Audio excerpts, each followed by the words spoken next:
Sa videong ito, makikitang nagkakagulo ang mga tiga-barangay Daro sa Haro, Leyte.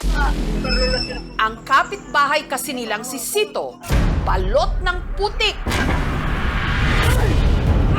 Matapos siyang atakihin ng isang lalaki.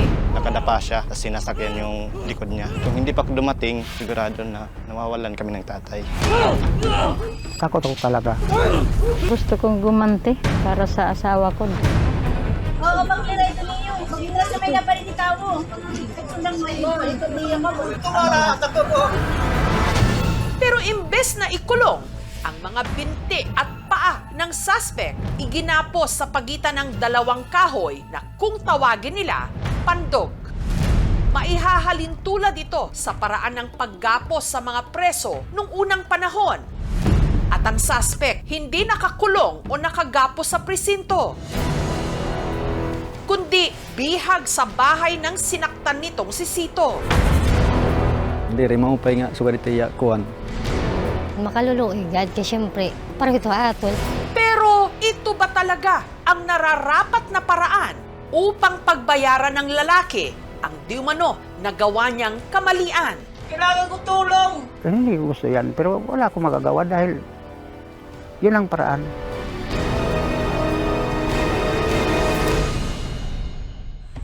Bibili lang daw si Sito sa tindahan nung siya'y atakihin ng lalaki.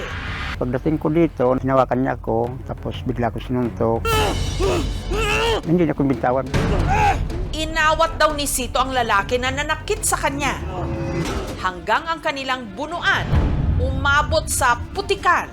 Dinala ko dun sa palikuan ko ng kalabaw. Kung hindi ako nang laban, sabi ko huwag to, huwag mo ako saktan. Mabuti na lang daw ang sigaw ni Sito. Narinig ng anak niyang si Carlo na agad sumaklolo. Pagpunta ko dito, nandun na si tatay. Lubog yung ulo sa putikan. Ang lalaki na gawang pigilan ng mga rumisponde. Hinuli siya. Para hindi makawala, iginapos na nga nila ito. Natanggalong lagi pito ko, wala ito matiri ko lorot niya ka bukuan.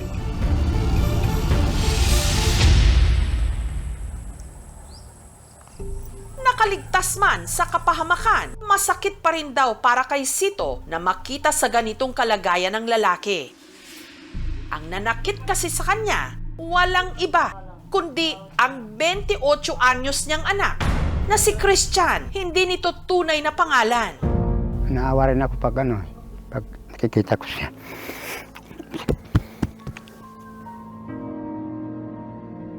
Ito lang daw kasi ang naisip nilang paraan para mailigtas si Christian na mahigit isang dekada ng bihag ng sarili nitong isipan. Labog ito sa Miguel. Loko kami.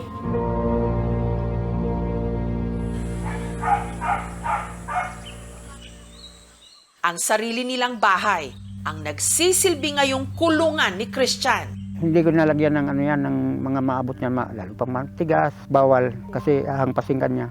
Para mas mabantayan ang kanyang anak, gumawa si Sito ng barong-barong sa tabi. Para pag may hinihingi sa akin, nabibigay ko, lalo dito malapit. Hindi naman pwede ko sa loob, nagagalit naman siya.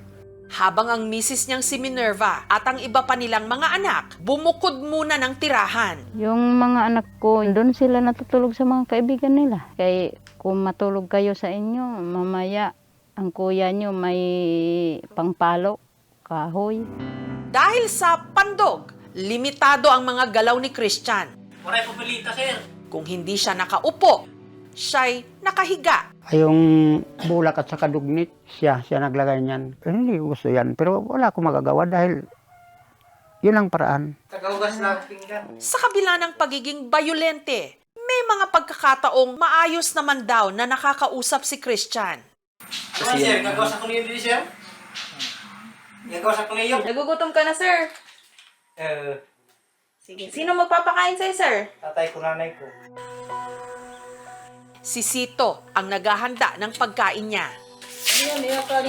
Para masigurong hindi siya masasaktan nito, nakaalalay sa kanya ang isa pa niyang anak na si Edmund.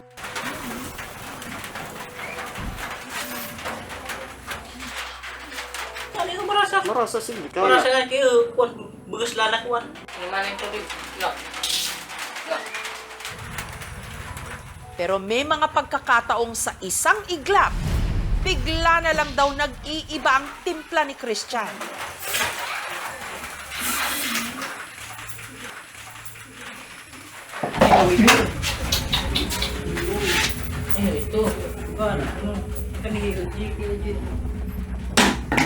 Ay, ito.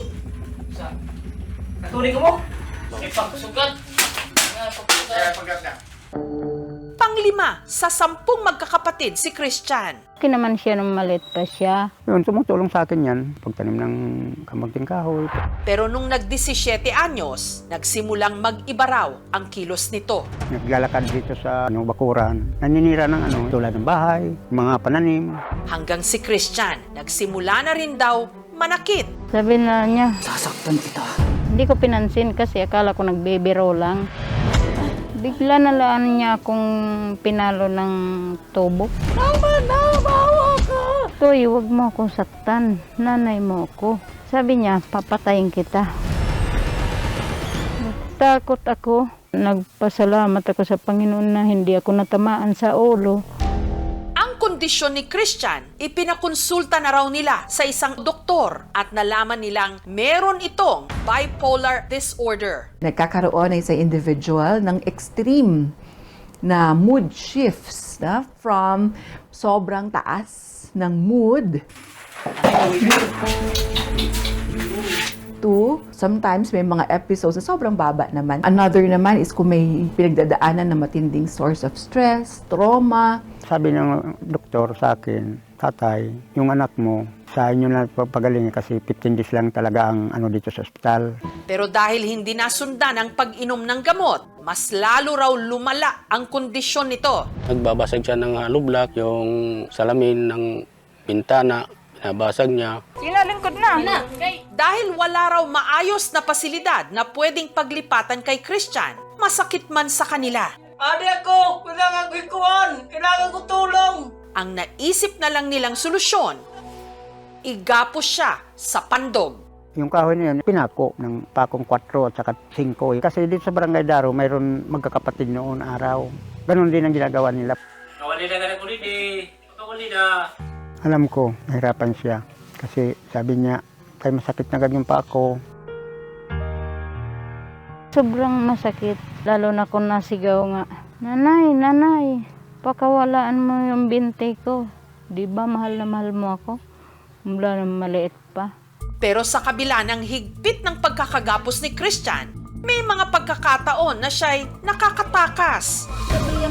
Gaya na lang nung insidenteng na videohan kung saan ang kanyang napagdiskitahang gantihan ang kanyang ama na si Sito na inilublob niya sa putikan.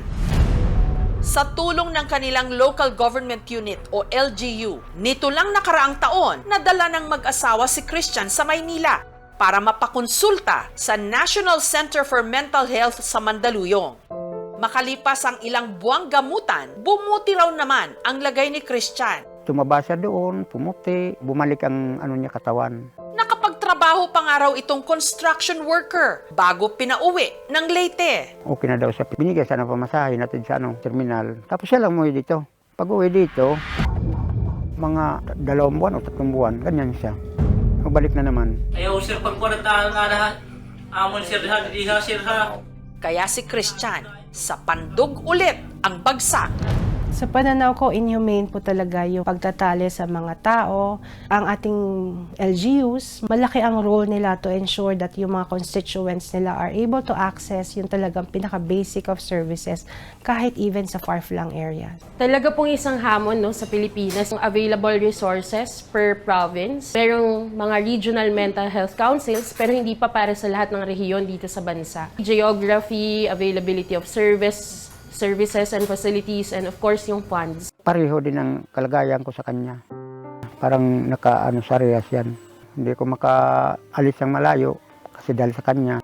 Hindi na rin daw sila makapagtrabaho sa bukid, kaya kadalasan kapos sila sa pagkain. 12 po kaming lahat na kumakain sa bahay. Nakukulangan siya sa pagkain. Pero wala naman kami magagawa kasi iyon lang talaga yung nahanap namin. Akala ko noon, gagaling na siya.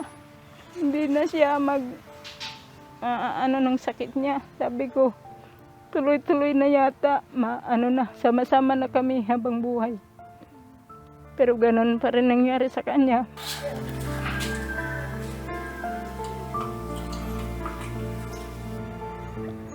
Sakit.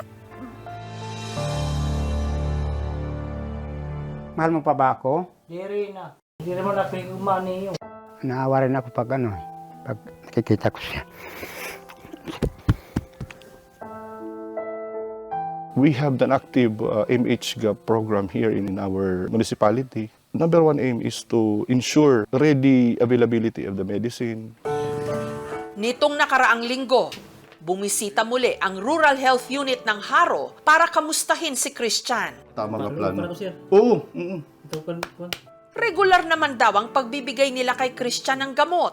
It takes a long-term therapy sa gamutan before natin makita ang progress ng patient. Magtutulong-tulong ang barangay council dito na hindi talaga yan gutumin. Hello, Kakawisher. Pero batid nilang hindi sapat ang gamot at pagkain para sa kanyang kondisyon. Kaya sa araw na ito, sa tulong ng mga opisyal ng munisipyo at barangay, Ilalayo daw ko niyo dito eh. dadalhin nila si Christian sa isang pribadong ospital.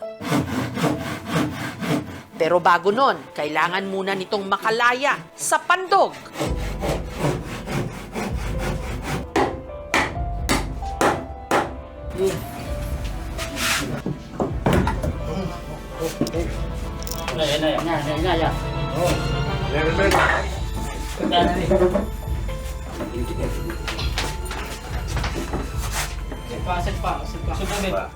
Umaasa sila na sa paglaya ni Christian sa Pandog, ang simula ng tuluyan din niyang paglaya mula sa kanyang sakit. We diagnosed him to have schizophrenia. Nag-elevate yung diagnosis namin sa kanya. Given the symptoms of psychosis, disorganized behavior, we will admit the patient for 14 days. But hopefully in that 14 days, controlled na ang symptoms niya. Para kay iyo. Ang LGU ng Haro Leyte at ang aming programa nagpaabot ng tulong pinansyal para sa kanyang mga gamot. Gustong-gusto po na magkasama-sama kami sa pagkain, sa pagtulog sa bahay. Namimiss ko na yun.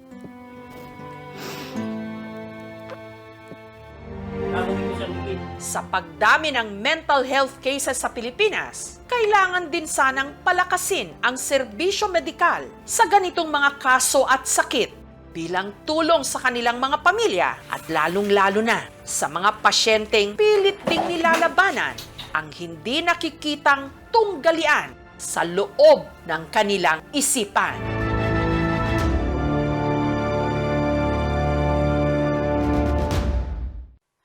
Thank you for watching, mga kapuso. Kung nagustuhan niyo po ang videong ito, subscribe na sa GMA Public Affairs YouTube channel. And don't forget to hit the bell button for our latest updates.